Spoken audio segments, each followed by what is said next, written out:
PCX 160 mga bok, kinabitan natin ng mini driving light tsaka loud horn mga bok. Kinabit natin Senlo X1 60 watts tsaka original PIA horn mga bok.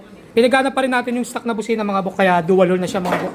Kahit ako sa inyo kung paano tayo mag-wiring mga bok, simulan natin sa battery. Sa battery mga bok, gumamit tayo ng ano dyan, dalawang fuse box, tapos nag-tap tayo sa positive terminal.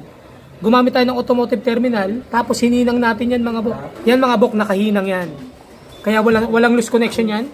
Paglabas yan sa battery, sa positive, ito na yung mga bok, dalawang fuse box.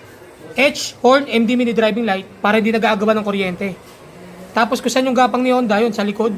Sa likod na itong fuse box na to, dyan din tayo gumapang. Sa negative, meron din tayong automotive terminal, tapos nakahinang din yan. Black wire yung ginamit para color coding tayo mga bok. Paglabas yan mga bok, ito na yung wire natin sa positive, ito naman yung sa negative. Pumasok na yan dito sa insulator hose para protektado yung wiring natin mga bok. Yan, umakyat, papunta dito mga bok. Papunta sa mga denso relay natin, tapos yun naman yung balas nung Senlo X1 natin. Dito natin nilagay yung isang busina mga bok. Ito naman yung isang busina, original PIA horn, tapos yan yung stock na busina. Tapos, yan naman yung wiring natin. Yan, naka-insulator hose yan mga bok. Papunta doon. Ito na yan mga bok, papunta sa domino switch. Ito na yan mga bok, domino switch. Tapos nagpakabit si sir ng passing switch. Yan mga bok. Kasi ito naman yung halo switch natin mga bok. Pag naka-on, original PIA horn. Pag naka-off, stock horn. Clean wiring, safety wiring mga bok. Walang salasalabat na wiring mga bok. Walang spaghetti. Balik lang natin yung mga bok para makita natin yung resulta. Yan yung resulta ng gawa natin. Kita nyo naman. Yung liwanag mga bok, gumuguhit yan. Senlo X1 Plus 60 watts mga bok. Diyan natin kinabit sa ilalim mga bok. Stainless bracket yung ginamit natin. Nakita ko sa inyo yung mga function yung ginawa natin mga bok. Yan yung headlight ni PCX. Yan yung low, yan yung high.